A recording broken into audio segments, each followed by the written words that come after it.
ত্রয়োদশ জাতীয় সংসদ নির্বাচনকে ঘিরে কালবেলার বিশেষ আয়োজন আসন বিশ্লেষণে আপনাদেরকে স্বাগত জানাচ্ছি আমি মুজাহিদুল ইসলাম। বাংলাদেশ জাতীয় সংসদের ৬৩ নম্বর আসন, যেটি সিরাজগঞ্জ ২, এই আসনের বিস্তারিত আজ আমরা আপনাদেরকে জানাবো। সিরাজগঞ্জ ২ এই আসনটির সীমানা সম্পর্কে যে তথ্যটি আছে সেটি সিরাজগঞ্জ জেলার কামারখন্দ উপজেলা এবং সিরাজগঞ্জ সদর উপজেলার Bahuli union, Shialkol union, Khokshabari union, Kawakola union, Kalihiripur union ও সয়দাবাদ ইউনিয়ন নিয়ে সিরাজগঞ্জের এই ২ আসনটি গঠিত।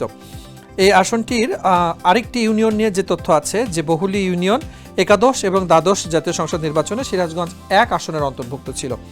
তার পূর্বে বহুলী ইউনিয়ন সিরাজগঞ্জ ২ আসনে অন্তর্ভুক্ত ছিল, তবে সর্বশেষ ২০২৫ সালে সিরাজগঞ্জ ২ আসনে এই বহুলী ইউনিয়নটি অন্তর্ভুক্ত করা হয়।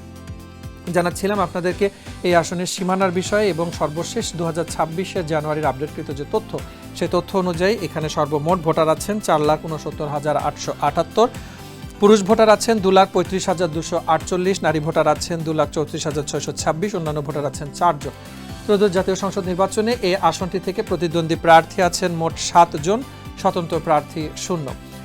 প্রতিটি পর্বেই আমরা আপনাদেরকে জানিয়ে দিয়ে থাকি যে কারা এবারে নির্বাচনে প্রতিদ্বন্দ্বিতা করছেন, সেই প্রতিদ্বন্দ্বী প্রার্থীদের প্রতীক এবং তারা যেই দলগুলো থেকে প্রতিদ্বন্দ্বিতা করছে সেই দলীয় পরিচয়টিও কিন্তু আমাদের পরিসংখ্যানে আপনাদেরকে জানিয়ে দিয়ে থাকি।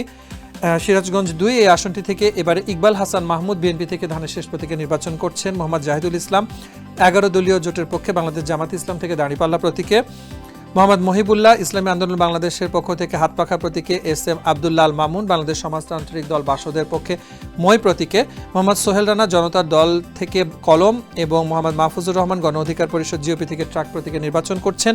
মোহাম্মদ আনোয়ার হোসেন বাংলাদেশ কমিউনিস্ট পার্টি থেকে কাস্তে প্রতীক নিয়ে নির্বাচন করছেন।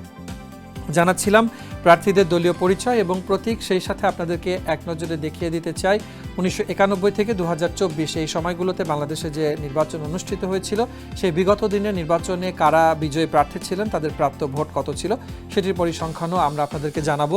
২০২৪ এই আসনটি থেকে জান্নাতারা হেনরি বাংলাদেশ আওয়ামী লীগ থেকে নৌকা প্রতীকে নির্বাচিত হয়েছিলেন, তার প্রাপ্ত ভোট ছিল ১,৮৪,৮৫৮।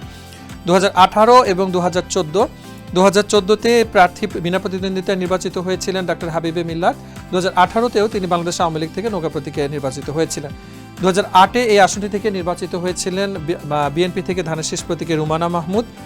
২০০১ এই আসনটি থেকে নির্বাচিত হয়েছিলেন বিএনপি থেকে ধানের শীষ প্রতীকে আব্দুল মান্নান তালুকদার এবং ১৯৯৬ও তিনি বিএনপি থেকে ধানের শীষ প্রতীকে নির্বাচিত হয়েছিলেন।